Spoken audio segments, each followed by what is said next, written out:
Hello and welcome everybody to the Wild Wild West, the world of the NIL. Want to welcome everybody to my first time really kind of taking the seat and taking the audible right now.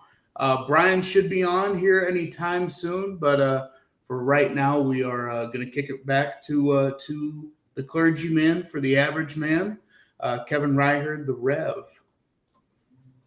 Thank you, and want to welcome our pro host tonight. Straight out of West Haven High School, World Bowl and Super Bowl champ, Ulish Booker. Straight out of Jeff City or Jefferson City, Missouri, former Missouri Tiger and 10-year NFL veteran, Steve Martin. Like Zach said, all of the graphics, all of the design, everything brought to you by Bison Graphics tonight. Our hosts will be Zach Reichard and Brian Newdahl. Brian Newdahl is also our stat man. He knows the difference between 2 + 3 is 6 and 2 + 3 are 6. He's straight out of Chaska, and he's our stat man and also our co-host tonight. All of this is brought to you by the Boston Latin School, which is where our maestro, who is incognito tonight, he's out handling some more of his business, Sid Thompson, who will be joining us next week.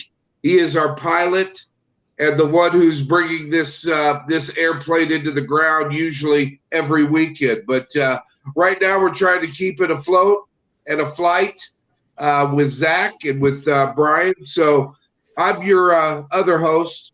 I'm the Rev, and want to welcome you here to Simple Playz.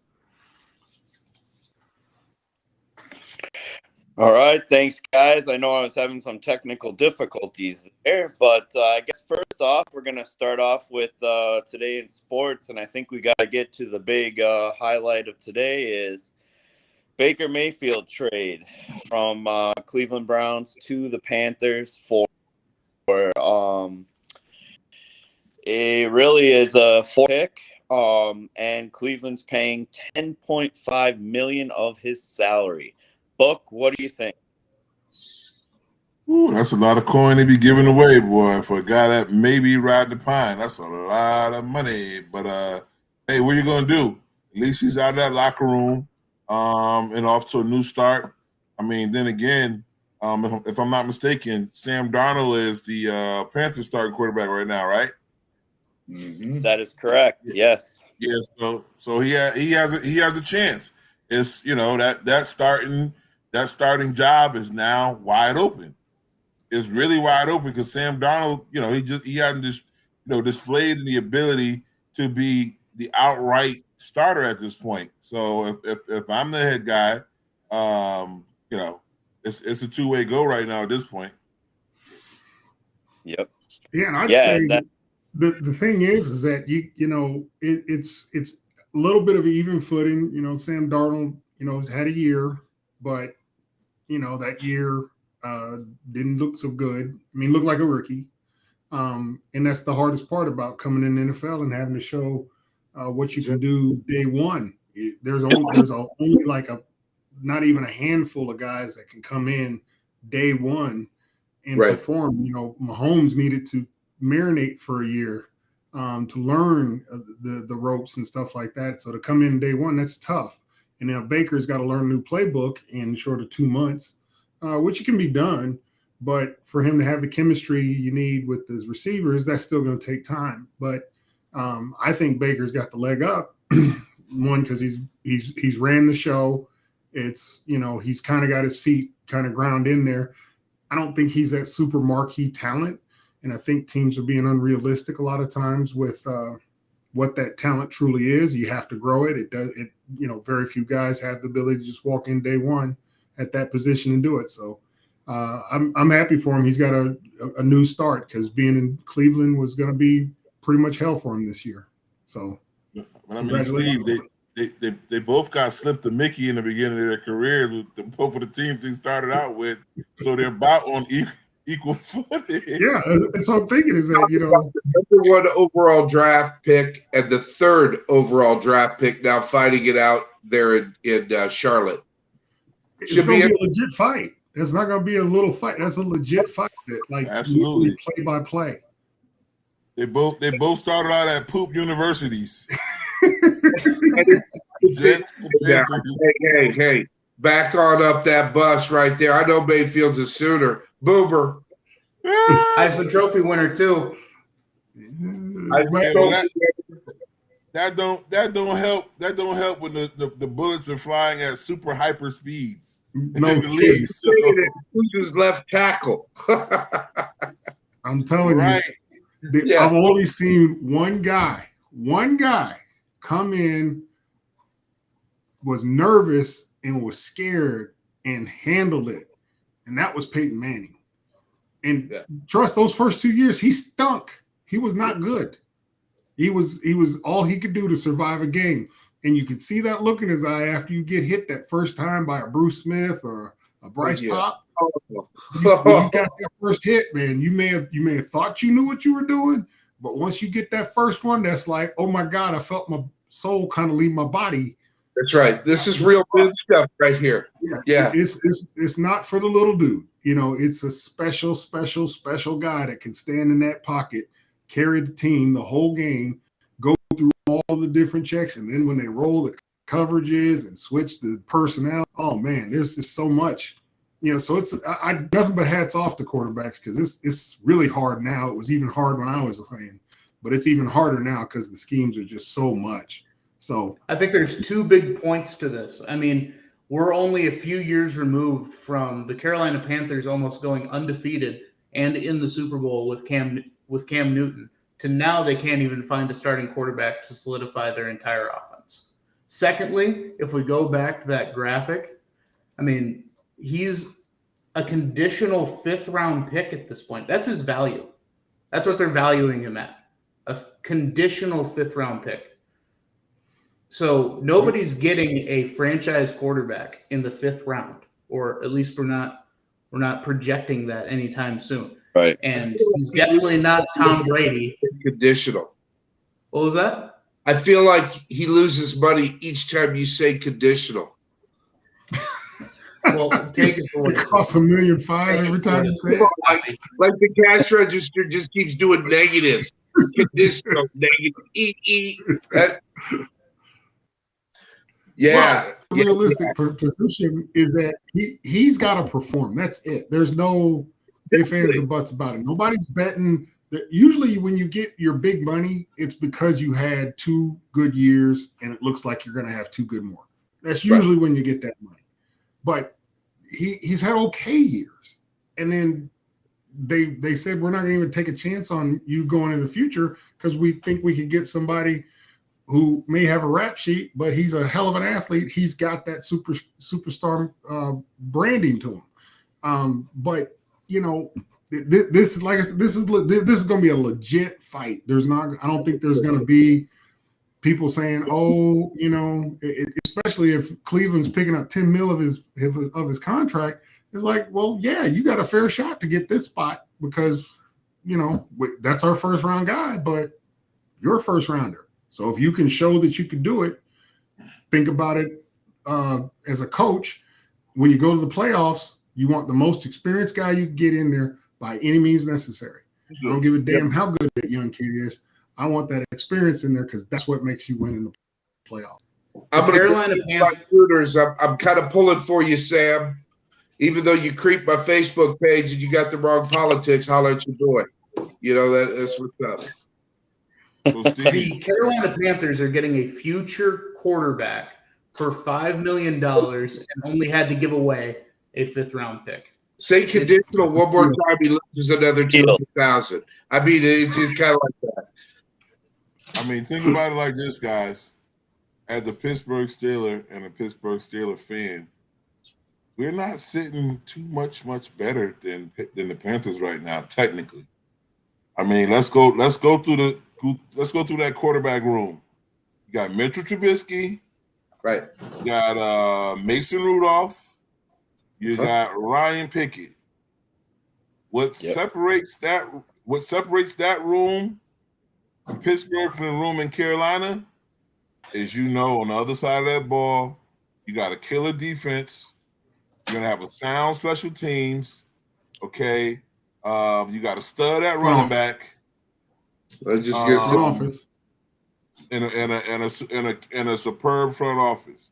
So all we need is for one of the four of those guys not to ass up the game. That's all we need. And that's so the real question is, Book, who's the situation? I think I know what you're going to say, but I mean, let's just be honest. I'll say it before he says it. In Pittsburgh. Let me say it before he says it. Pittsburgh. Because Pittsburgh's got a plan. And Pickett's won more games in that field than the other guys. They want to grow Pickett. They're not dumb. They're not coming in saying, Pickett, you got to carry the franchise. It's all on your shoulder. They're not dumb. Trubinsky is not the guy. Everybody knows that. But he's got the most experience. They are literally following Kansas City's rubric of they knew that what's his name was not going to be the guy going forward. Smith. Smith. They knew Smith wasn't going to be the guy for the future. They knew they were investing in Pat Mahomes. They just wanted Smith. He got Joe Theismann, though. I mean that. Yeah, that was horrible. But you know, it's one of those. But that's what Andy does. He shoots guys straight. So he says, Smith, hey, by all means, if you outperform our expectations, we're right with you. But here's what we expect. We're not looking for you to take us to the Super Bowl. We would love to go with the Super Bowl with you, but we're not going to put all that burden on your shoulders. We're going to try to get this so that burden is spread around.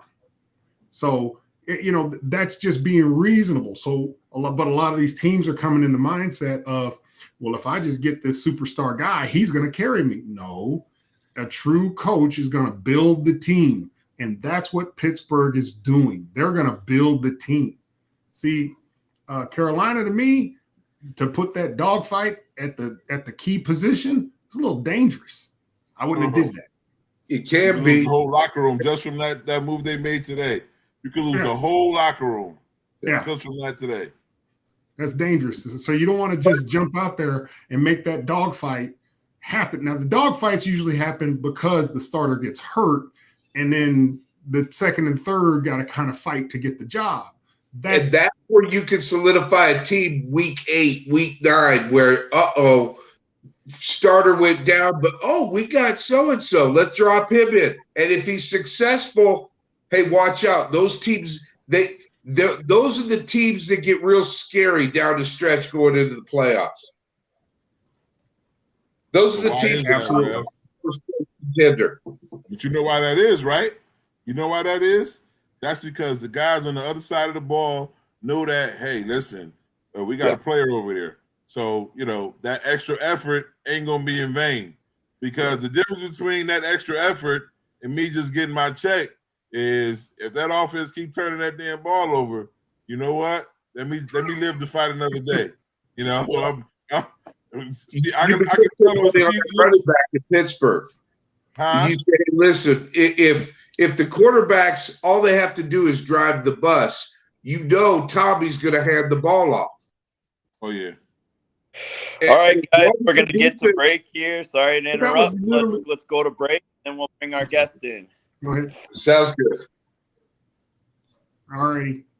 Spartan Global Network, a platform that will provide various types of useful lifestyle products and services that will help people in need. Spartan Global Network, in conjunction with Affinity Consumer Alliance, presents an online subscription-based platform that's bundle inclusive, based on level selection. Spartan Global Network provides access to unique insurance coverages for you and your family. Mobile phone breaks down? Our mobile rescue plan covers more than 15 common repairs and even water damage maintenance. Car broke down while on the road? We offer 24-hour roadside assistance to make sure that you are safe and covered in the event of an emergency while on the road. Going for travel? We are able to offer our members discounts on flights, hotels, rental cars, vacation packages, cruises, and more. So, what are you waiting for? Visit our website for more info at SpartanGlobalNetwork.com.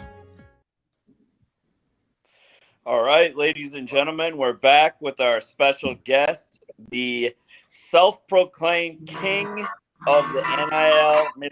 Jack Betts. Jack, how are you? Howdy, y'all. Welcome, sir. Doing well. Thank you for having me. Excited to be here. I don't know if I should call you Your Majesty, King, or what's up, Jack. You know, Now, I'm only the king of Division III NIL. Don't forget. love it. No, it's low. You got to go for it all. Come on, that's right. Well, I think jumping into it, Jack, tell us a little bit about what got you started with NIL, how you see it working. But let's just start with how you got started with NIL at the Division III level, and then we'll just work our way to how it can benefit some other people, and as well as where you see it going. So. Yeah, absolutely. I remember starting out with NIL. I mean, really the first exposure I had to it was last summer, July 1st, obviously the legislation being passed. I got the notification on my phone and I was kind of like, man, this is a great opportunity for, collegiate athletes everywhere.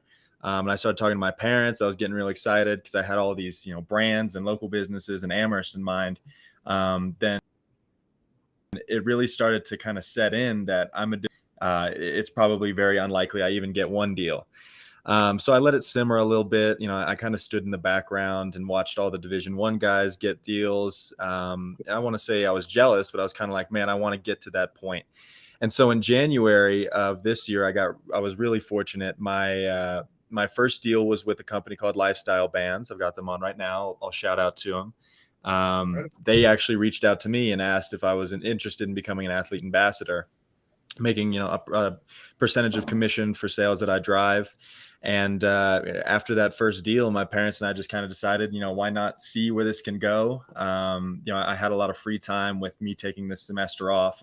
I took a gap semester, and 30 plus deals later, 6 months later, we're in year 2 of NIL, and I've really established myself as a decent name in the space. So, Well, I think it's absolutely fascinating, and when you kind of grab that lightning in a bottle, what was it? Was it the second? Was it the fifth? Was it like number 8 or number 10 where you're like, oh, I think I got this. I think I can sell this a little bit more and maybe even make a career out of it. I mean, when did you feel like I'm comfortable in this skin doing this right now? Yeah, great question. I mean, I really just took a deal by deal. I didn't expect anything, certainly not this, to come of it. Podcast appearances, going to the NIL summit. But I just kind of took a deal by deal, and I was like, they're kind of starting to pile up. I'm starting to garner attention from even some media sources. And I think it was probably around like April that I was really starting to understand the sort of impact that I'm having, not only in the space of NIL itself, but also with other Division III athletes who have been reaching out to me, who are coming from smaller markets, who are also interested in really breaking through into the space of NIL. So I've sort of been a source of inspiration for some smaller market individuals who have reached out to me and asked for help. So that's really when I think I started being like, okay, people are coming to me for advice. I think I've really sort of made it now. Yeah. Now, speaking of the NIL site that you just brought up, you told me you working at the Mogul booth. Why don't you give us some insight at the summit? Yeah, quick shout out, Mogul. I got to rep my family right there. They've, the NIL summit was first of its kind. I mean, I met so many just incredible people. I met athletes that, I watch on Saturdays, during the week on Saturdays, and eventually I'll be watching on Sundays, I hope. I talked to a lot of reporters. I talked to a lot of brand representatives, and working at the Mogul booth was a lot of fun because over like 350 athletes attended this summit in total. I think we got almost half of them recruited to Mogul, which obviously, Mogul is it's an NIL marketplace. We like to call ourselves the #1 compliant NIL marketplace because everything you do on there is automatically disclosed to your university. It was a lot of fun. Brandon, Aiden, those are my brothers right now. Also my my business partners. So I had a lot of fun working with them, and really seeing what it's all, how to help out in a startup. So it was a great experience, and I can't wait to get back there next year. Excellent. And now you also had talked about you want to get into NIL education, and I know you had something worked out with ndnsports.com. We want to talk about that a little bit. Absolutely. Yeah. I'm a proud Cherokee athlete. I've got Cherokee heritage in my blood. And one of the main things that I've been focusing on this summer is, helping other athletes get to the point where I'm at, whether that be sharing resources, getting them on, Mogul, for example, or even just, sitting down, having a phone call and talking to them about what brands they should, try to start working with. And I reached out to Brent Conway, who's the co-founder of IndianSports.com. The premier, everything indigenous sports in America today. I reached out to him and we corresponded, and we've got something really cool coming up, in which I'm going to be sort of spearheading an indigenous NIL academy, trying to help other indigenous athletes who are looking to break into the space of NIL. Cause honestly, that's a very untapped market. And I think it's going to be fruitful for, all ends. So I'm really looking forward to that. Thank you for bringing that up. And now I know that you've had quite a deals now. Have you had any roadblocks with? I know the D1 is it's a D1 dominated world. Let's be honest. Yes. Have you had any roadblocks at all? I'd say the biggest roadblock was really just starting out. Understanding how to market myself as a Division III athlete, given that I don't have a lot of resources at my disposal. So it really took a lot of research. It took a lot of grinding, of course, and just kind of looking at what brands these other athletes are working with, what type of content they're creating. And so because of the lack of resources, it was all put on, my two shoulders to try and create a brand for myself.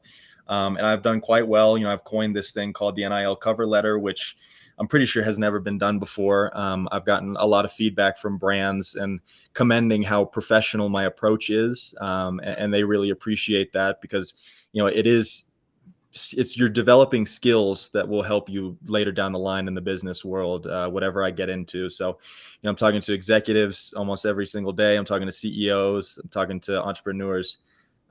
So it's all about how I've, had to market myself, how I've forged my first impression, if you will. Those are definitely some of the roadblocks that I think I've overcome, thankfully. I can attest you are welcome to being an entrepreneur. Right. That's what being an entrepreneur is all about. Breaking in and doing your thing. It's hard as hell to step out there, and I certainly applaud you for stepping out at such a young age. Thank you. To do this, because there's a lot of drinking parties and beer, women chasing. You're missing doing this. But by all means, congratulations. I'm just saying, it is what it is. Go ahead, B. Didn't mean to interrupt. Oh, yep. No, I just said I can attest to how professional he is. He's got everything ready to go. Anything, I think my job. What's working for you?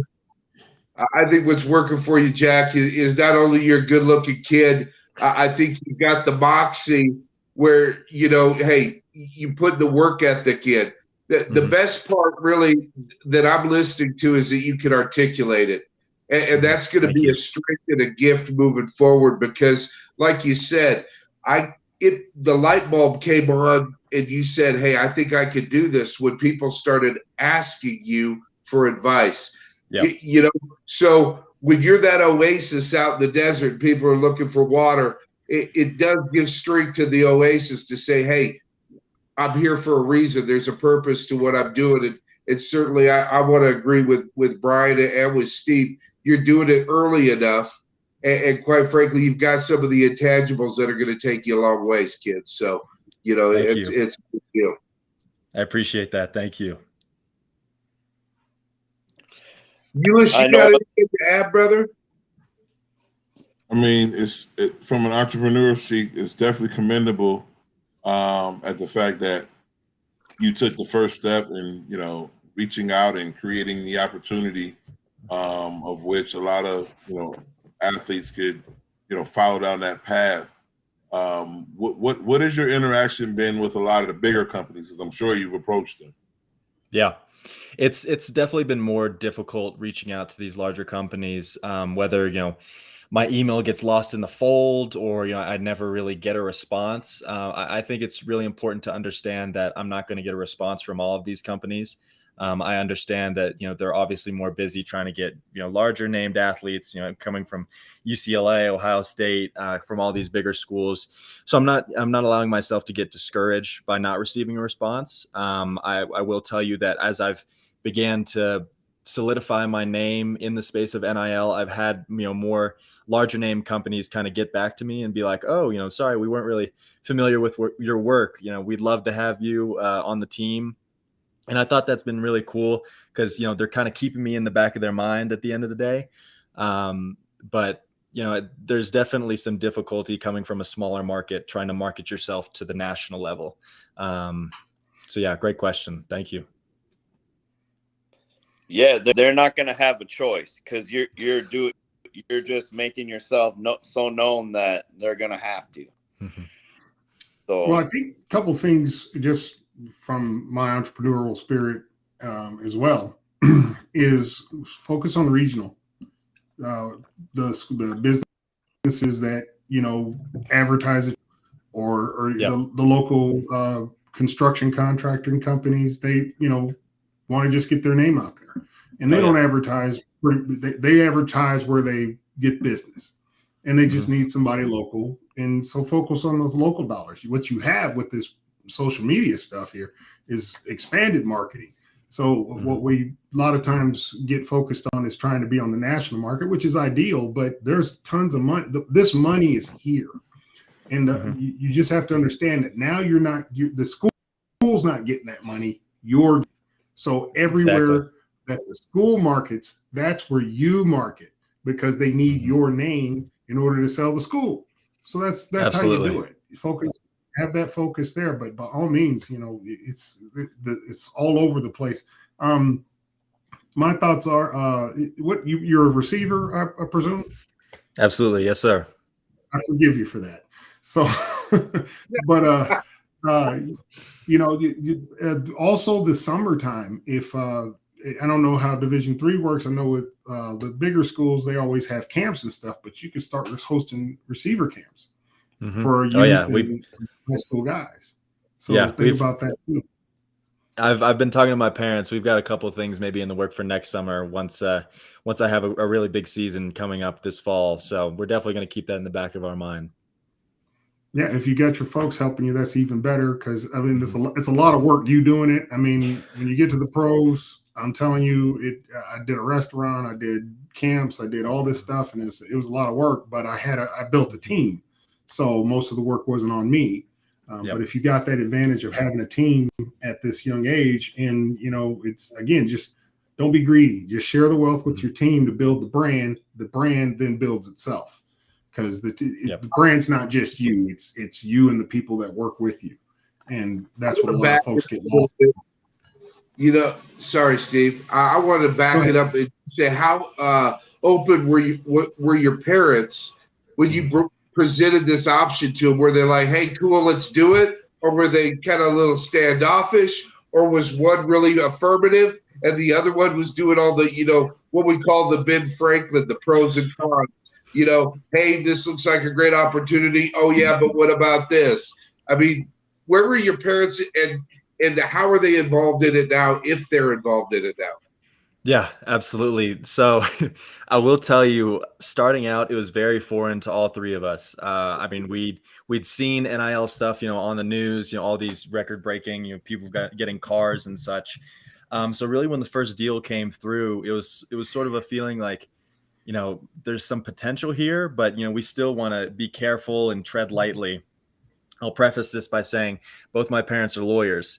So very practical thinkers. When it comes to the contract negotiation parts, I'm always sitting with them at the dinner table, running through things. I'm sending them stuff during the day, asking their opinions. And it's really rubbed off on me in the best way possible because not only am I familiarizing myself with all the legal jargon, I'm knowing exactly what to look out for, kind of from a lawyer's perspective, because they've been doing it for Lord knows how long. That's what got you to school.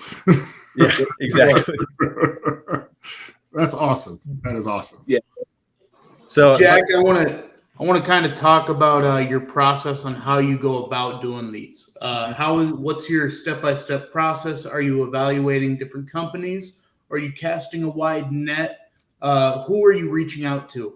Just to give us a little bit of how you go through it, how you do things. So if anybody's looking from a NAI university, a JUCO, a D3, a D2, they can kind of tap into your brain right now and say, all right, I need to go through this checklist because this guy is doing it right now. Yeah, great question. Really starting out, it was the cast a wide net approach. Hopefully I get some bites. And I started on the basis of, what do I see every day? What do I use every day? Phone chargers, water bottles, even, smartwatches. So it was really just casting a wide net, seeing if I get any bites.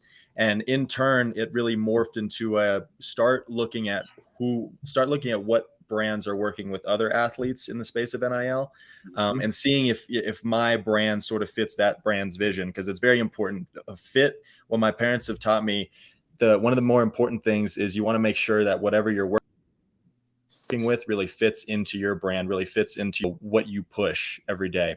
So it was really important identifying what products I could see myself working with. And then really just taking the leap of faith and sending them an email. Instagram direct messages were the worst thing I could have done. Emailing is definitely the way to go. I've created an email template that I use every single time I reach out to brands. It's just, a simple breakdown, who I am, where I'm from, position I play. Here's my track record in NIL. And I've also created an NIL cover letter, which a lot of other athletes have appreciated me passing on, because it's my elevator pitch to brands. It's got, my work experience, my internships. It's got my education, what I'm studying, current GPA, because that's, a lot of brands will consider that. And really just experience of NIL. I've got an NIL highlights section, which include everything from, the NIL summit to, even podcast appearances. So it's been interesting trying to, form a perfect approach. And it's also really important to understand that you need to sell yourself to brands, that you believe your values align with. So that's sort of my process. I hope that was kind of a drawn out answer, but I hope it answered your question. That's perfect. So it kind of sounds like almost like you're applying for these NIL deals. So my next kind of gear towards that is, what are you looking to do after football? Another great question. My parents and I have discussed it a lot. In the last 6 months, I've really just completely indulged with this whole marketing thing. I'm an English major, Native American Studies minor, internships in the past. I've done real estate, I've done private equity. So I'm kind of, all over the place, and I like dipping my toes into different things and just, trying to keep the portfolio expansive. But in the last 6 months, I've really sort of been diving headfirst into all this marketing stuff that I've had zero prior experience with. And obviously I've been decently successful. So, we're hoping to possibly get 2 years of eligibility back. The plan is to graduate from Amherst, maybe, grad transfer to somewhere like UCLA or Stanford that, are good schools, but also I want to try and play Division I football, because that was really the goal at the end of the day. But if all else fails, I love real estate, I love private equity, and I've basically been immersed in the business world for a decent amount of time. So definitely going into business. There you go. Well, Jack, the only other thing that I have to say about that, law school. I'm wondering why law school isn't it? Mom and Dad just went, "What's up? What did we do wrong?" All right. Yeah. Funny question. I see how they work almost every single day. And they jokingly said, "Don't go to law school, trust us." But we keep it on the table. I've got a decent set of skills that if I do end up going to law school, it might be a fit, but we're just really keeping every door open at this moment. there you go. Perfect. Go ahead, Zach. I know you had one more thing. Yeah, I just wanted to say that you're kind of opening up a new position for football coaches, because I know at when I was in that realm, the NIL was just in its infancy, just getting talked about. Well, now there are individuals like yourself who have experience, who can get their athletes involved quickly. So, I mean, you're developing your own position. Like, say, if you were to apply to be the NIL tycoon consultant of UCLA football, I'm guessing they would make sure to be like, hey, this is a recruiting pitch that nobody else has. We have a guy who was basically making his fortune around himself out of nothing. I mean, nobody else could show him how to do it. He made the template. He made the way to do it. So, no, that's really, really cool. Yeah. Congratulations, Jack. Definitely interesting. Thank you. Well, that's kind of what I'm saying about the template. The template you got and what we talk about is Division II, Division III, and AIA, because we're like, well, all the kids this is available for everybody, but the only people focus on is the $1 million deals. But you got to understand that local money is very much the same amount of money. You're just not getting it from Nike or Reebok. Exactly. You're getting it from, J&C Construction or so-and-so's law firm. That's where you're getting the money, because these are the people that are alumni to your university, and they put those dollars to that school. So that's in my opinion, your sweet spot. If you figure out how to master and pull $1 million out of you don't even have to pull $1 million. I'm just saying, if you pulled $6-figure dollars from to yourself or to your brand from your local school, that's going to be what everybody's going to be like, hey, he did it over there. Let's bring him here so he can help us market our guys as well. So you got additional, not just being a good receiver. Now you got additional marketing capability that brings value to a school. Absolutely. Yeah. He's the king, dog. That's why he's the king. Yeah, I couldn't agree with you more. Something that's been really interesting over the last couple of weeks, as the Amherst football account has sort of been promoting me attending, the NIL summit, hopping on podcasts. Even my high school gave me a shout out, a couple of weeks back. So that was pretty cool. I'm noticing that, class of 2023, class of 2024 individuals have started following me on, Twitter and on Instagram, because they want to, it's almost like a selling point, if you will. Like, if you can only go D3, why not come to Amherst? Because you've got somebody who's already making a name for themselves at the Division III level who plays football at Amherst. So, it's just another interesting recruiting thing. My parents and I talked about it. And it should be really interesting to see, when signing day comes around next year, what a lot of these kids, where they decide to play the next 4 years. That's right. Well, I think it's absolutely fascinating. And I love the fact that when, you always hear the term, you bloom where you're planted. Well, some of that's true, and some of that is people find you if you're really good. But the idea is, what you've done is you've created a business within the business where you really don't ever have to leave this if you don't want to. And I think that the real sky is the limit, because it's kind of like what Zach said. If you can show them how to do it at Amherst and be successful, why can't you do that at Michigan State, right, Ulish? I mean, would Michigan State want, some Michigan dude? State, they're good. That's fine. But go ahead.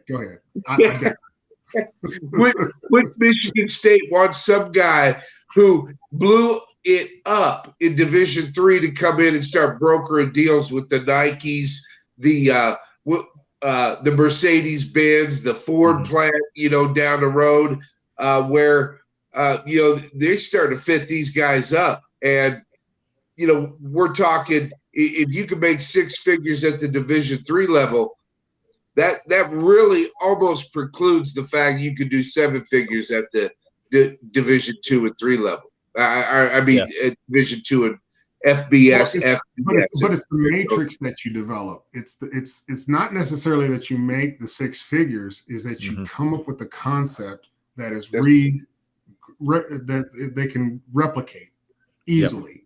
at any other school. So like I look at it like this, my aha moment when I was coming up was .com. So I had bought CNET when CNET was like $30 a share. Now I was a rookie and I didn't really know. I mean, I had took finance classes and stuff like that. So I bought it at $30. But every dollar I had was I calculated each one of them because I was a fifth round pick. I didn't have $40 million when I signed. I had $50,000 and I had to make it work. Yeah. So I buy my CNET and I got like $10,000 in it, and I'm like, okay, I'm watching it every day, which was a mistake because I didn't know enough about the industry. So it's going up and down and up and down and up and down. And I'm just like, okay, I'll just not look at it. But then I needed some cash. So then I look at it and it's like, okay, I bought it at 30 something. It's up to 50. Okay, I'm gonna go ahead and sell it. My broker says, don't do it yet. And then I listened to her and then it went back down. It was below 30. I'm like, holy hell, I need this money. What are we gonna do? I want to get that money out. And it's like, wait, it's gonna keep going up and down. It's a market. And it did. Yep. So I got up to like 75 and I like, yo, I need to get out. I need some cash. I need the money. So I did, pulled the money out. Literally that season. I did that in the summer. By the time we hit the season, we're going from the Colts to New England. I'm reading the damn, I think it was Forbes or whatever. CNET split it for 200. I was sick, devastated. Because I could have been like, hell, I wouldn't even need to go play football today. I could go home. And it's like, holy shit. So I applaud you because you're at that moment right now. This is your moment that you can seize right now. You develop your matrix and make it so it's cut, copy, paste, and you can hand it and sell it and package it like you're selling cookies at the fair. And you'll kill it. So by all means, keep it up. And being ahead of the curve, as a bunch of old guys would say, be adjustable, be adaptable. This thing's it's incongruent right now. It's at its embryonic stage, and I think as it grows, guys like you are going to be at an advantage because you'll see some of the bumps and bruises, but you'll also see some of the victories that will have kept you in the game where people cash out like Steve did, and then middle of the season we're seeing splits at 200. He's like, oh, I don't know what to do. These are the important things where guys like you, coming in, we just say, hey, be adaptable, be ready to move and adjust, because what we really see is the fact that with as new as NIL is, there's going to be some things coming, I think, from the peripheral. And, one of the things I wanted to ask earlier, but thought, maybe some of the guys, rather than just being the only person asking questions, was how has your coach been in response to you having some deals? I mean, did he feel like, man, hey, you gonna cut me in? Or has he been like, maybe we should talk about postseason, what we can do about this new car I'm looking at? What was the response from some of your coaches? I think that's going to be interesting. Yeah, I just remember starting out. I got my first deal. I posted my graphic, saying I'm officially a Lifestyle Bands athlete, and my phone immediately blew up. Not only with obviously some of my teammates, but a lot of my coaches texted me as well, and they're like, Betsy, are you a sponsored athlete now? Like, do you have people behind you? And I was like, yeah. Isn't that pretty cool? And I mean, it was so foreign to see, somebody at the Division III level even getting one deal. Cause I'm pretty sure I think I'm probably one of the first dudes in my conference, at least, to get with just one. But my head coach, he's been very supportive. I really needed a lot of his help getting to the NIL summit because you had to nominate a student athlete delegate. And in order to do that, it had to be, a head coach or an administrator. So, Coach Mills, he's been very supportive. He even hopped on a podcast with me I think it was last week. He hopped on with me. So it's been really cool. He's been 100% supportive. And, he's checking up on me. And I think it's really helping Amherst in recruiting as well. As I mentioned earlier, some kids are starting to follow me on, social media. So he's been 100% supportive, but once we get back in the swing of things come the season, he already knows where my head's going to be at and where my focus is. So he doesn't have to worry about that. shout outs, I know you wanted to give some shout outs to some of the past podcasts you were on, and we like to share the love here. So why don't you go ahead and give some shout outs to some of the past podcasts you've done? Yeah, appreciate that. First podcast I did was Extra Points with Matt Brown. We had a great time. I got to connect with him at the NIL Summit, and we had it was my first one, so it was kind of strange. I'd never been on a podcast before. So, thank you to Matt Brown for having me on. Second one, Matt Noonan from Noontime Sports. He and we've created a really great relationship, and he's really familiar with all the NESCAC and Northeastern football.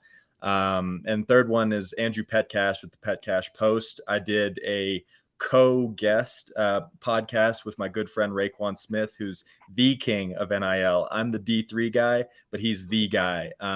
Together we've got 100+ combined deals, and we've got a lot of interesting stuff coming up on the horizon, both independently and together. So, a good shout out to all of those guys, and especially my good friend Raekwon. So, yeah. So Raekwon, go ahead. So like him and Raekwon are ringing up some sponsors, over 100 deals. I'm like, but holler at your boy. We're looking for some sponsors over here at the Simple Playz. Am I going to be the first one to do this, fellas? Come on. I mean, hey, they got over 100. I think it's time to chop some bread.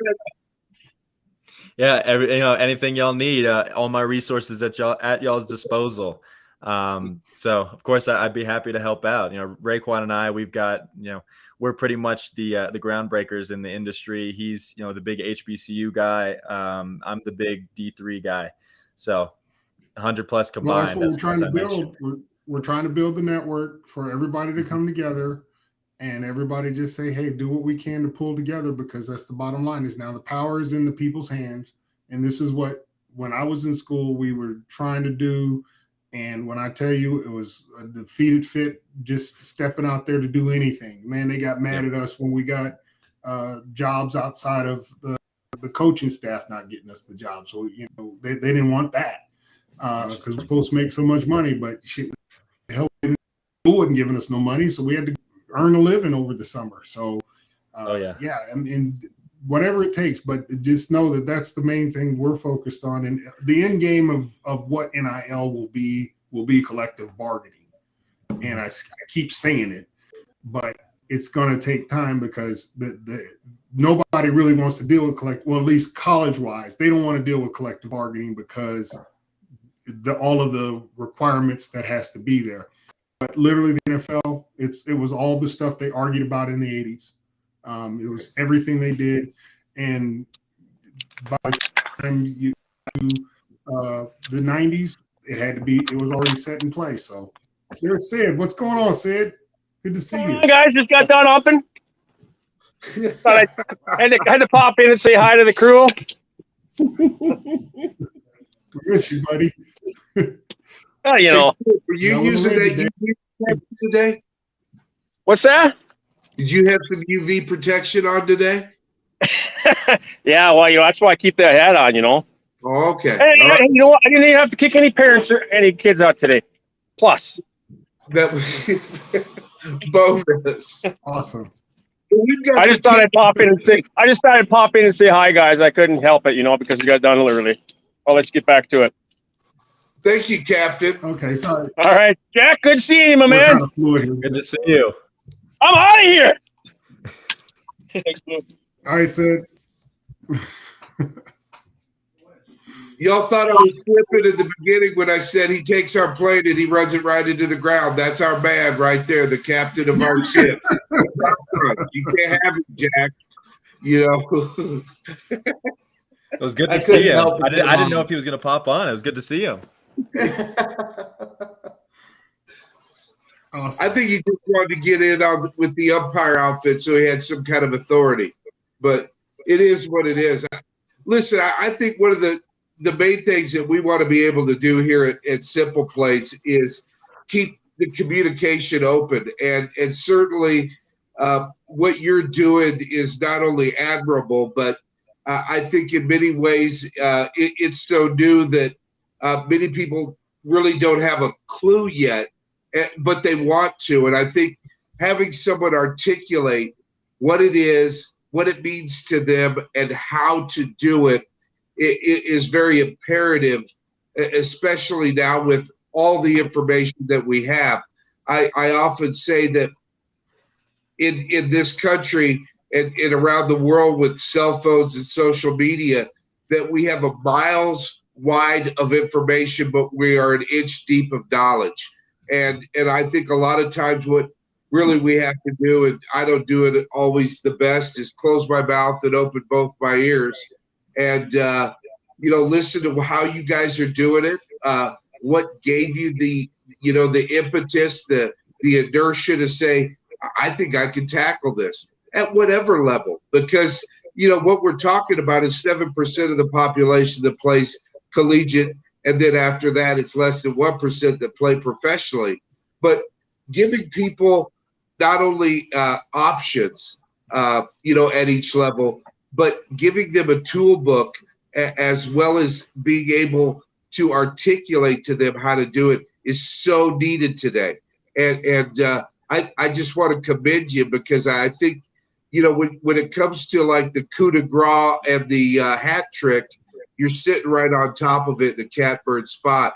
And it really impresses me the way that, not only you formulated, but, the ability to reach out. So what I want to do here at Simple Playz is just say, Jack, we want to have you back, and we want to strategically partner with you guys in many ways off camera, where, when we talk collective bargaining, the first thing that most people say is, what?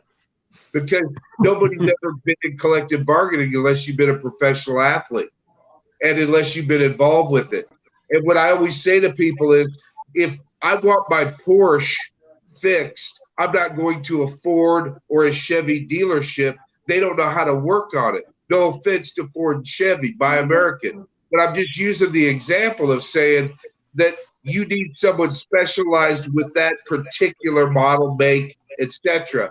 And that's where I think today the professional athletes, they become critical with NIL, because they've gone through it and they can articulate and they can tell you some of the pitfalls peripherally of what collective bargaining means. And one of them you'll hear from this group is, we aren't even talking about the Las Vegas money yet. And we talk about it like that.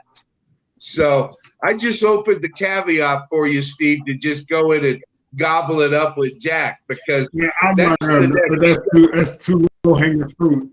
He's got good things on his plate. I don't want to overwhelm him, because I don't want him to have any problems if something comes up. Well, if Steve won't, I will. Hey, Jack, man.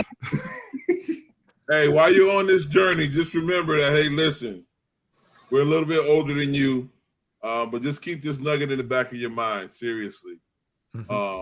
Right now, look from the sidelines and with the experience us on this podcast, we all kind of believe that this NIL thing, in some type of weird way, they're looking for it to fail.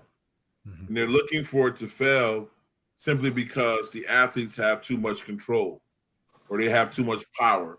And it's going in a direction where a guy that plays Division III football has turned THIS into sugar.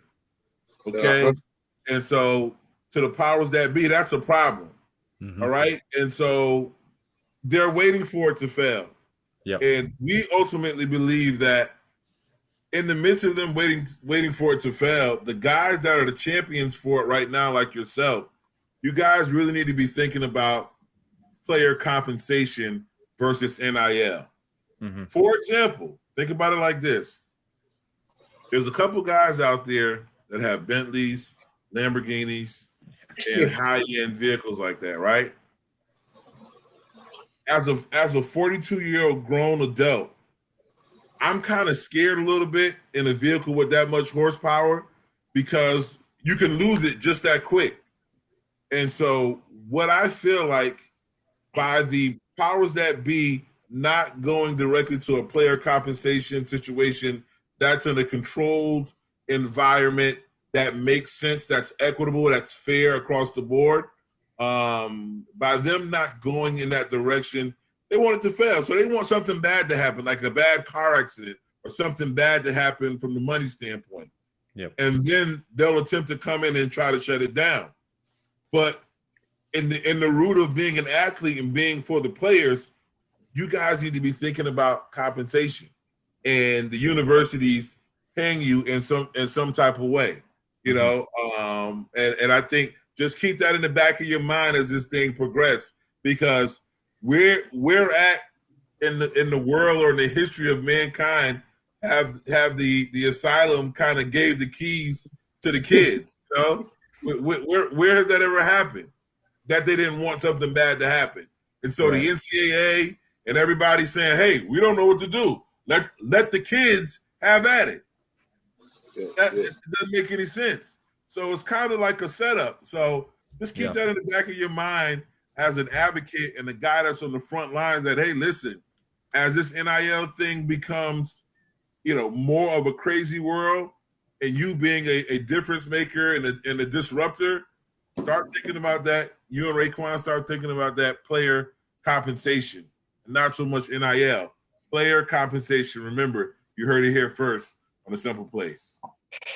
All right, guys. There was just a collective sigh from the English department at Amherst right now when he said that schools need to pay the players. I just heard them go, oh, man, there goes our English literature books.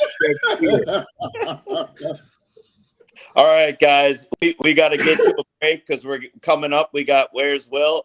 Jack, thank you so much for coming on. You're more than welcome to stay if you'd like. But again, we want to thank you for bringing your expertise on the show. Thanks, Jack. Really appreciate you.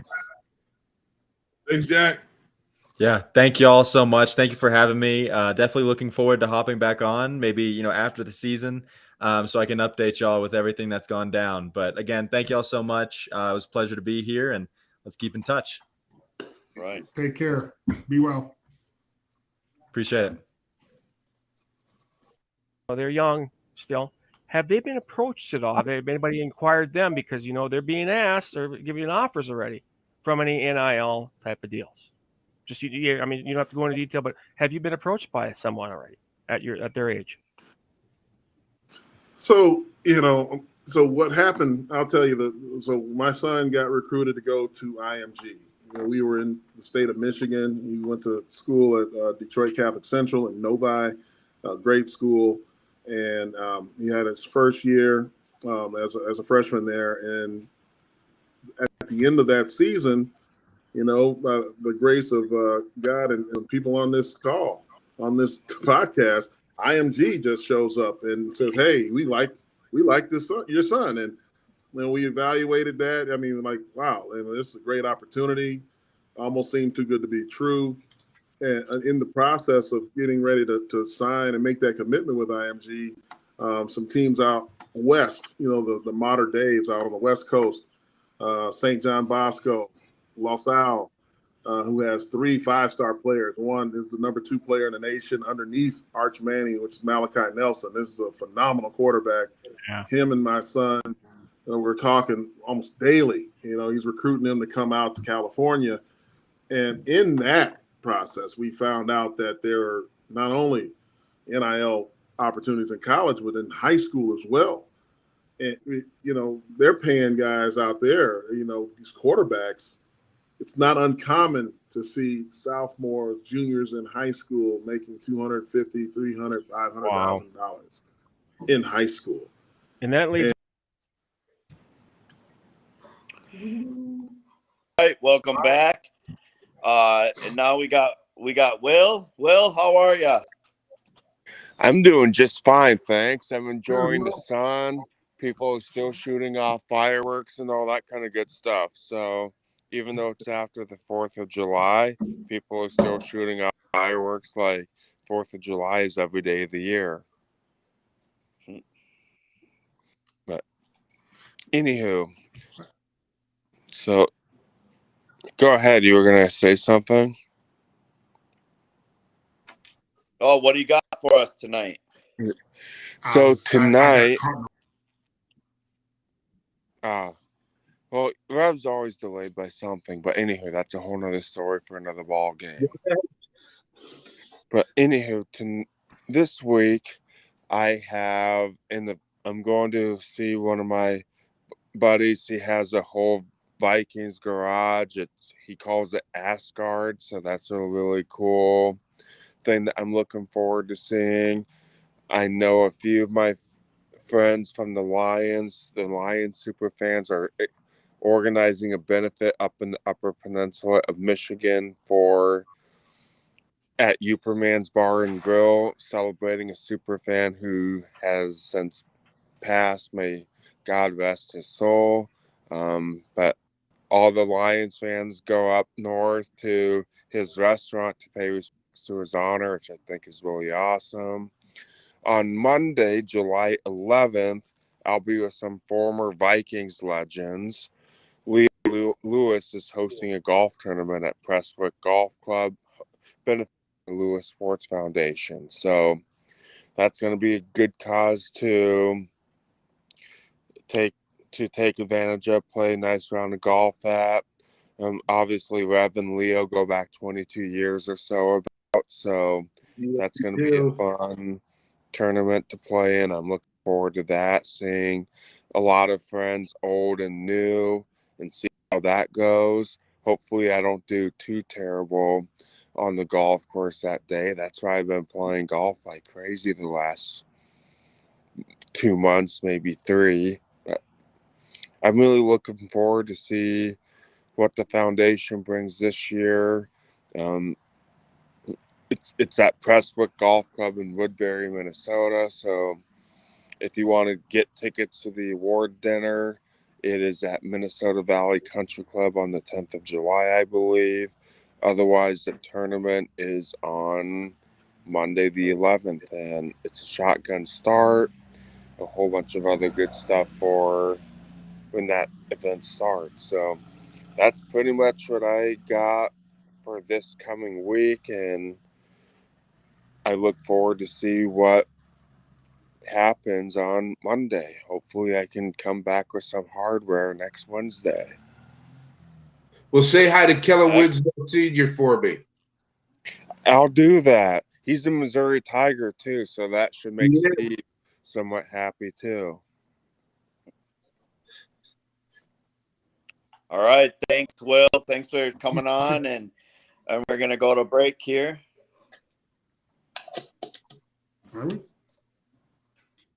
Just a little tidbit. Yeah. So with Nick, what I've seen from him is probably his biggest superpower is his ability to adapt.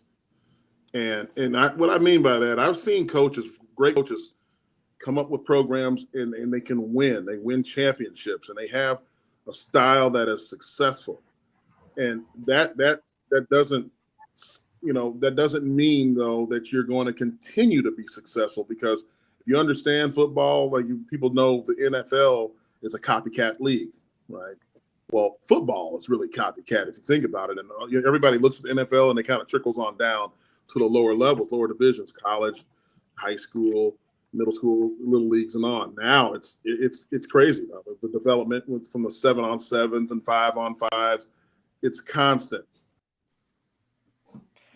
Welcome back. Now we're in our NIL portion of the show, and I guess the first thing we're going to talk about is what all the headlines are talking about: expansion. And we're going to talk about USC and UCLA coming to the Big Ten. Ulish, you want to start it off and tell them what you think is going to happen? Well, I think for Michigan State, I think we have the biggest following in the Orange County area of California. It's probably one of the biggest followings out of well, it is. I think it is the biggest following in the Big Ten in that area. And I think this merger further confirms what we're saying, that this thing is ultimately going to end up in player competition. There ain't no way that you get a market that big and the players just continue. Here you go. Here go your $6,000 a month. Here you go, and they're making gazillions. 450 million. Like LA. There might as well be a Big Ten school in Times Square. It's the equivalent. Right. So at the end of the day, I think it's good for the conference. And ultimately, like we said in the chat, we're moving to a four conference, super conference with 8 teams or whatever, ends up being 32 teams or whatever the number is, and now we're in a real playoff system. So I think ultimately this thing is going to get, as they say in the black church, gooder and gooder. So it's only a matter of time. You know what I mean? For what we got to adjust to, or what they got to adjust to, UCLA and USC, they got to adjust for mid-October. I don't think they're ready for that. Steve, I'll never forget it. I was a redshirt sophomore in Happy Valley, and bro, it was so cold. I just started crying. I'm in warm-ups crying because it's so cold. I'm like, man, this don't make no sense. Hey, hold on. You talking UCLA probably gonna have to come to Iowa, Nebraska, Michigan State, Ohio State. Are you kidding me? They ready, man. Yeah. The guys was crying in the pros. Oh, you should have seen Tampa when they came to Philly. Oh, them jokers was like, oh my goodness, it's so cold. We don't know what we gonna do. I mean, they still beat us, but the it was freezing. They was like, okay, let's get in the locker room now. It was terrified because they coming out that 190 degree heat. Man, it's real. But it needs to move towards some kind of. I think what they're probably going to wind up doing is some of the schools are going to die or go to a lower level. Yep. Of play. So you're going to see like a tier 1 and then a tier 2 and then tier 3. So you'll have your minor leagues. Yeah, that's some real cold. That ain't a good look for USC. UCLA. No, they ain't ready for that. They're not doing that. Right. They'll catch it, but it ain't gonna be like that because you got to kind of be ready for that stuff. It ain't natural. It's cold. No, sir. With a T, cold. So yeah, but I guess the big question that I have is now this works for the big sports, the football, the basketball, maybe the baseball, but what's going to happen for your a little bit smaller sports, your swimming, your volleyball, your tennis? Are they going to stay regional, or are they going to pack up on a Thursday night and have to travel from LA to Maryland, overnight to the game, and then try to travel all the way back to get their Saturday game? On a certain level, they're already doing it. When you're talking about like St. Cloud competing for national championships in men's hockey, women's hockey, you've got schools that are already on different levels comparatively in their different sports. But I think really where you're going with this is, does it kill some of the sports? I think the answer is, I think we're going to wait and we're going to see. It might. I mean, it certainly has to be part of the conversation where it might eliminate some sports. And then you get into, what does that do to Title IX? What does that do with, all of the state-funded parts of the school? Okay, so yes, I can see this where it could become a bit of a red herring. Damn, I was gonna say the thing that's gonna happen is those TV deals. Those TV deals from football and basketball are gonna have to fund everything else. And like you said, you're gonna chop up Title IX. How many teams ain't even getting Title IX anymore? I know Texas and LSU, Alabama had already swapped out of Title IX because they're raising more money without having to meet those restrictions. So, those are, everything's about the NCAA, in my opinion, is they're literally going to have to take them out back and shoot them. because they can't continue to manage this the way it is. It's got all those rules have to be dissolved, and it have to be reformed into some form of a collective pay bargaining, and also eligibility. That's going to be on the table. Why the hell do I give a damn about getting a 4-year degree if I'm out here making money making these plays? Oh, wait a minute. Whoa. I gotta stop you there. I'm just saying. For my Floridian brother and the brethren in the South, but them both don't need that education, boy. What? I'm just saying. Because you think about it like this. Once you talk about compensation, you're saying the school's going to pay me for the performance I'm doing for the school, right? Right. That's no different than the professor who's teaching courses or the landscape guy that's managing the landscaping. It's the same thing. Now, when you talk about the school, when the school's paying me, regardless of whether I'm 18 years old or 55, I gotta disagree with you, Steve, and from the standpoint that at the end of the day, the cats that do the 4-year degree thing, or at least have that to their resume, the fact that they got to get up in the morning, they got to adhere to academic requirements. That's a part of football. Hey, listen, in order to be a good football or player or athlete, you got to do X, Y, Z to get to the next point in your career. So the last thing we want is more wait a minute. Go ahead. Here's my only point on that is take your Tim Tebow, who wasn't worth a snot when he got to the pros, but imagine Tim Tebow playing 10 years at University of Florida. 10 years, bro? Why not? He's an employee. Triple major. College professor gets tenure. I mean, the bottom line is you need a minor league, is what I'm saying. A wrench in it. You know what? You might be onto something. You talking minor league? You're talking if this person is getting $3 million a season, or $250,000. That's more than most of the professors are even making. Well, let me ask you this. What does that do for the XFL, the USFL, the PFL? Tears them apart. Or they become merged. They merge where you now, again, the tiers. You have multi-tiers for all of your subdivisions. So you got your true XFL minor league, then you'll have your university Division I minor league, and then that has tiers inside of it. I mean, the whole landscape's about to change, and we have to keep in mind that in changing that landscape, what does that do on all the different platitudes at which it exists? Because the bottom line is you're paying the player for what he or she brings to the school, and that compensation, once the school starts paying them, that's your biggest issue, because now they're a school employee, no different than anybody else on the campus that earns money from the school. Yeah, but at a certain point in time, your skill set deteriorates, and at a certain point in time, I get rid of Tim Tebow for a younger guy that's coming up the ranks. That's cheaper. But I'm not getting rid of Tim Tebow in 4 years.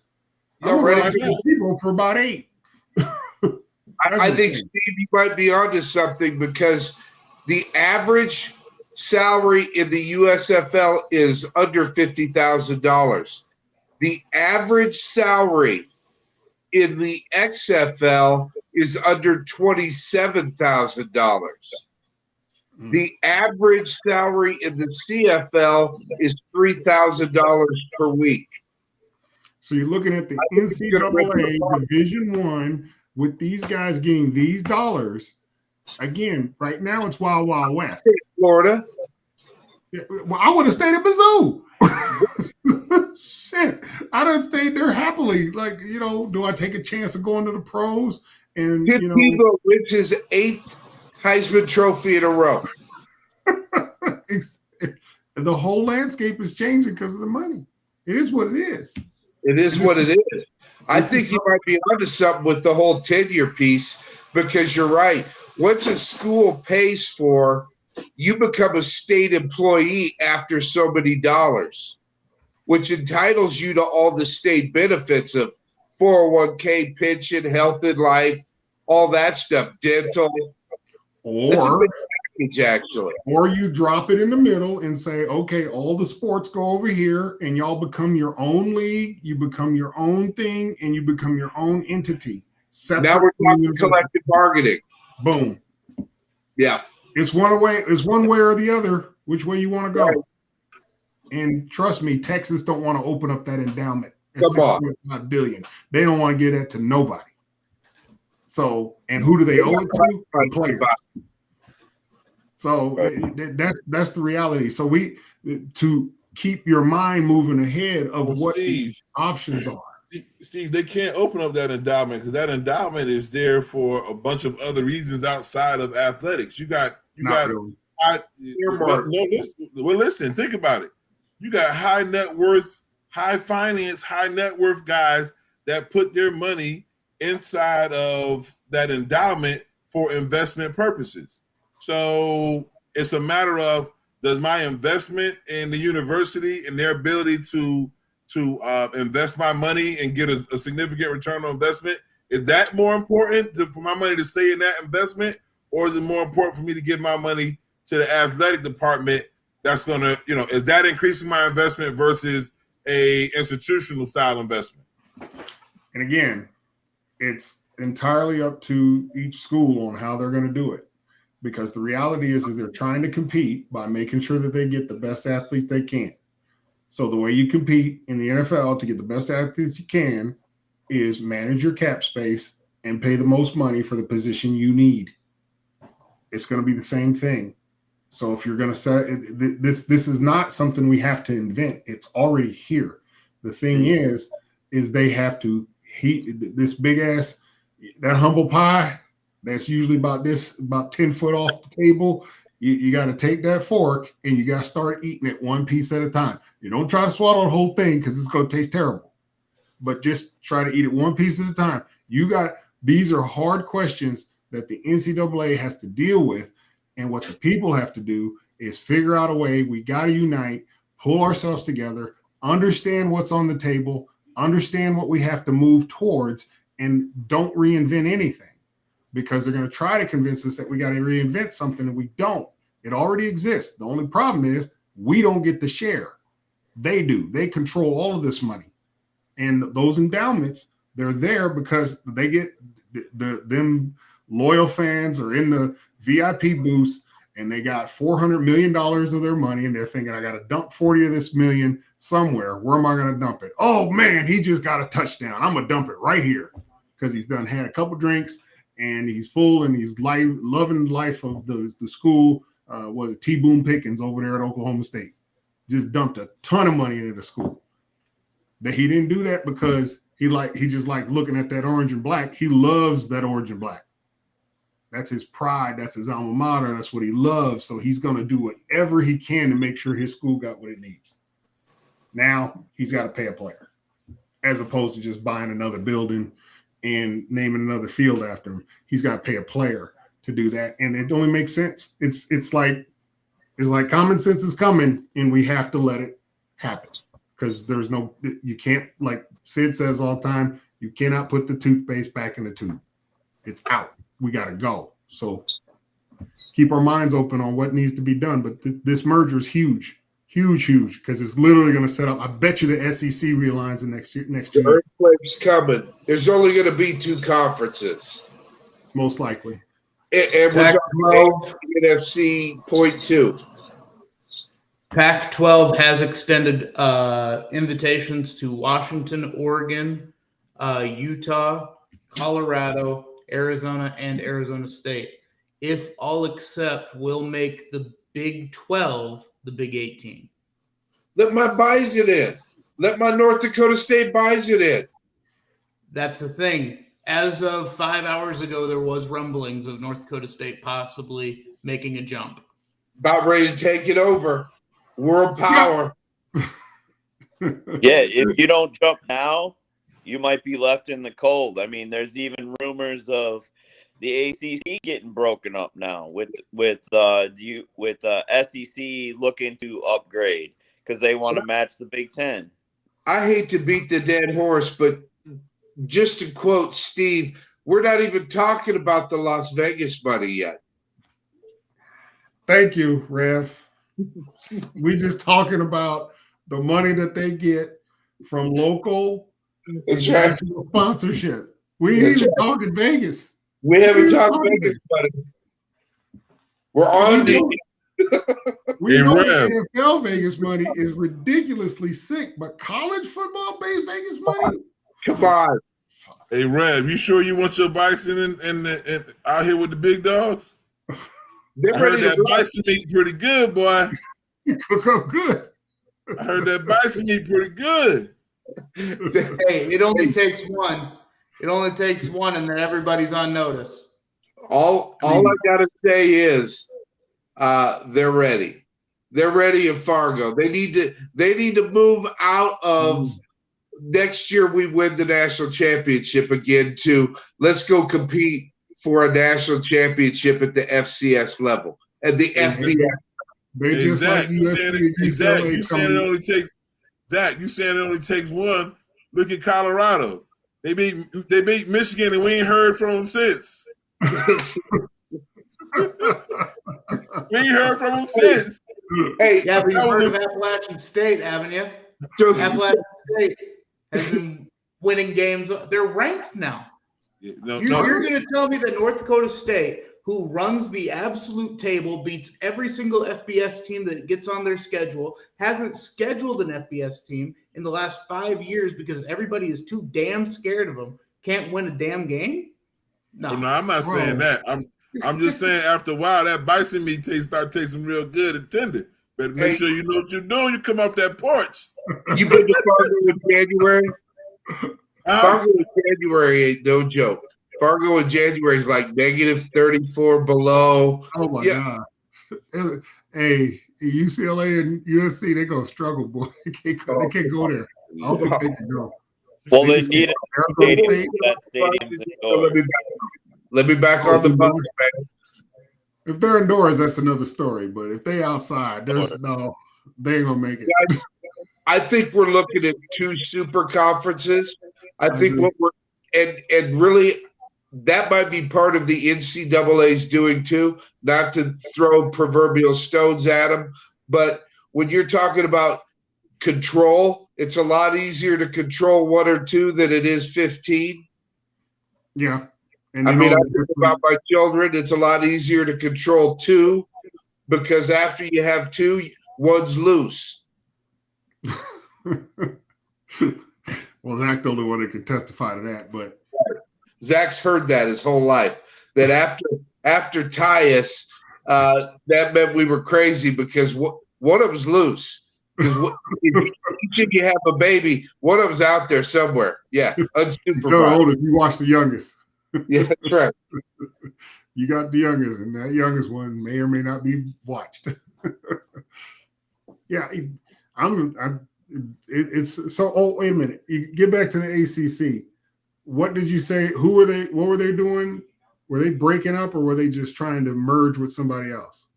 ACC has sent a perennial partnership offer over to the Big 12. They're just trying to stay above water right now. Not to the Big 12, Pac-12. Sorry. Well, if they're taking on water. ACC. I mean, ACC to the SEC, right?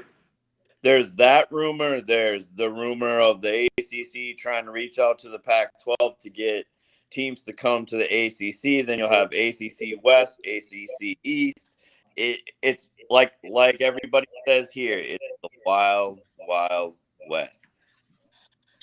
That's amazing. Wow. We're going to see 2 super conferences. And listen, there's going to be some eating of each other. You know, when you talk about the ACC maybe joining up with the Pac-12 or whatever and doing an East-West bit, that sounds like the death pains of desperation, where they already know that proverbial goose is cooked and the SEC's coming. I mean, I don't think the ACC survives another season. If what I just heard, where they're trying to negotiate two sides, no.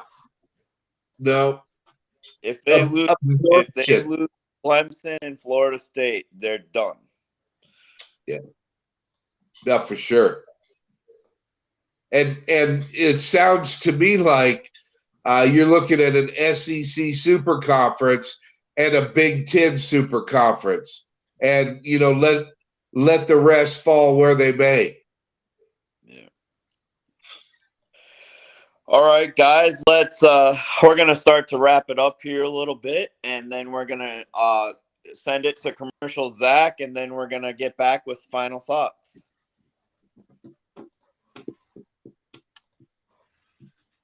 I'm with you 100%, but that's the purpose of what we're trying to do, to bring us together to start talking the conversation, so we make the conversation healthy. Look, we don't want all these agents and people that are just in here pariah just to feed off of the young when they come in. We don't want that. We want it so that, look, I got my sons, you got your kids that are going through this process. I don't want them to run into this thing and get chewed up like a buzz in the buzzsaw that happened to us when we came out of college. Because when you walk in the NFL, at least if you're 22, you got a chance. But when you're 18, holy hell. I couldn't even imagine having 500,000, 50,000, 20,000 going in. I lived off of $300 a month, and $200 was rent. So I couldn't even imagine having that kind of money that early in my career. Would be unbelievable to do this without some support. So we want to kind of put together this forum so we can have it, so that we can put people at every school that can kind of mentor. And it's the alumni that's going to do it, because the alumni cares. They care about the school. I'm mad at the NCAA for what it's worth. I was mad when I was in college trying to, buy diapers for my son, and I go to Target and they got a jersey on sale, number 98. It didn't have my name on it, but everybody in Columbia knew who the hell number 98 was. And that's the thing. We know it's a long time coming, and not just D1 guys, because if you play D2 or D3, you can take advantage of this as well. I want to stress that there is a lot of good things happen out there, and just because I'm a D3 student or a D2 athlete doesn't mean I can't work my butt off and get these NILs as well. That's, you look at the summit, I'm going to hopefully have on the king of the NIL and D3, as he calls himself, and the king in Norfolk State. He had 66 NIL deals because he worked. And you know what? I'm going to hire a guy like that because he worked his butt off. He's not a 5-star athlete. He's a Norfolk State. Threw his name out there, got many, many denials, and boom. Yep, that's the guy right there with Cream Smith. He actually won an award at the NIL, so we'll hopefully get him on at some point. But going back now, we kind of digress with this, and that's the way I got to herd the cats. Ladies and gentlemen, welcome back. We're going to go to final thoughts. Let's start with you, Lish. Well, once again, it's a pleasure having Jack Betts on. To see a guy pretty much make something out of nothing, and that's the American dream. That's the blue collar guys route. That's kind of fabric of what we all stand for. That's what football is all about. That's what sports is all about. So to see that kid, make something happen is commendable. And once again, the simple plays. That's who we are. That's what we're about. Bringing to the forefront opportunities and resources to help folks in the NIL world as well as the player compensation world. That, and it's getting real hairy out here with these super conference mergers, and UCLA coming to the Big Ten. That the Big Ten deal was what, like a $2 or $3 billion deal. That deal just went from 2 to 3 to at least 5 to 8. So what are they gonna do with all that money? You know what I mean? Just ain't gonna sit there and collect dust. So hey, why not get this collective bargaining player compensation conversation started, because sooner or later, you know, those kids, the kids are going to sit down and say we ain't playing. You know, we the last couple of years we've been that close to it happening, and I think these kids these days, I really think they got the gravitas to pull it off. So, once again, it's been a good show. All right, Brian. All right, let's go to Steve. What do you think? Well, kind of my point is that, we got conferences realigning. This is kind of the symbol of why we're here. This is what Simple Playz is about. We're seeing them line up, and that's what we need to do as people, is come together and line up too, because they're going to reemerge these conferences, and they're going to put all themselves in the best situation they can to manage us. So let us get together and say, hey, we got the power to manage ourselves. That's what Simple Playz is all about. And thank you, Jack, for doing what you're doing, son. I'm proud of you. You're out there trailblazing. It takes guts. It takes courage to step out there and speak, because everybody else is conditioned to follow. But the real leaders stand up and speak. And if he trailblazes Division III, first and foremost, that's going to move him up, because people are going to like, hey, this kid, yeah, he's an okay player, or he's a good player. You know what? We can get him on a team. He may not start. He got skills that we need, because that's a real factor. And that's the real thing about the game is are you marketable? I played with some of the best players I ever played with, didn't say a word. They just played football. They weren't leaders as far as verbal. They just did it by their actions. John Browning comes to mind, defensive lineman here at Kansas City, was one of the best players I've ever seen. Didn't say 5 words in the 2 years I knew him. But that's the game, is that you bring what you have. And Jack stepping out there, having the courage, his folks jumping out there saying, we don't know, nobody knows. That's what all the teams are doing. They're all realigning. So let us align, and let us use our common resource together to pull together to find a solution that makes it work for everybody involved, because we all love the game. And that's the bottom line. So those are my final thoughts for this show. Thanks, Jack, again for coming on. All right, Rev, let's get your final thoughts. Yeah, I just want to kind of reiterate what Ulish and Steve just said. And certainly I want to extend the thank you out to Jack for coming on. Heavy is the head that wears the crown, King. And we're looking forward to, once we're off air and talking with you guys. I see some potential there with some strategic partnerships. More importantly, really, I want to echo what Steve said about, when you're a leader and you're taking those steps that, out in just kind of like blind faith in the middle of some of this chaos that's going on, super conferences. They don't know what they're going to do with NIL in certain states. And to take the real initiative and the gauntlet, it takes a lot of chutzpah. It takes, and since you're from Texas, we'll just use the word cojones to really step out. And certainly, I would say you've got a great team around you already, and that's really what people need to begin to think about. We're not islands, and we need other people around us that see peripherally, that see what our back when we can't see it, and vice versa. And really, right now, this is a time where kids, universities kind of need to begin to kind of forge a new identity. And what that identity looks like, I think, is going to be a lot more beneficial to the athlete. And in many cases, I think that scares people. It shouldn't, because the game has always been about the athlete.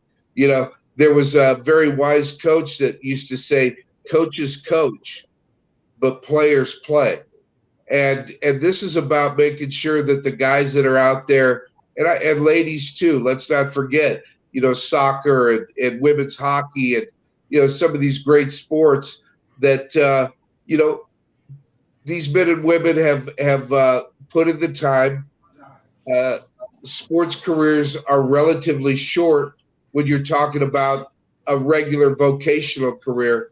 So why not make all the money you can while you can, because it's not going to be there forever. That's my final thought tonight is, hey, kids, go get your money.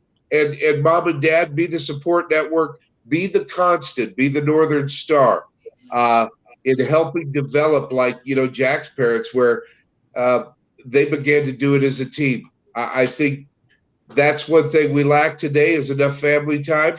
Let's make the NIL a little bit more family friendly. So from all of us at the Simple Playz, we want to thank you for tuning in. And Jack Betts, Raekwon, we wish you all the best.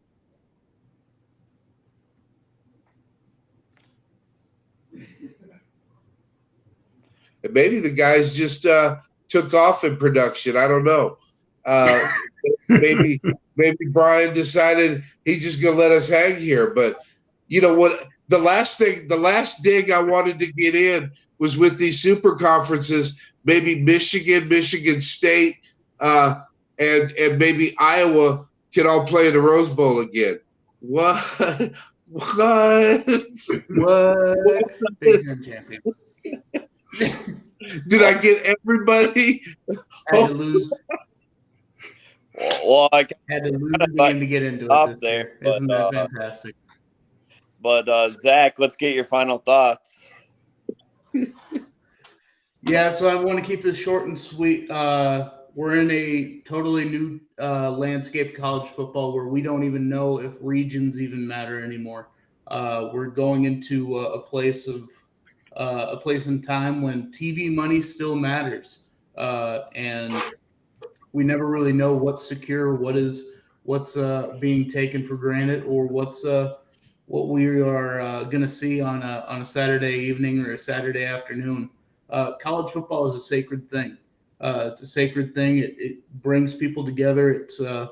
It's one of the best things about American culture.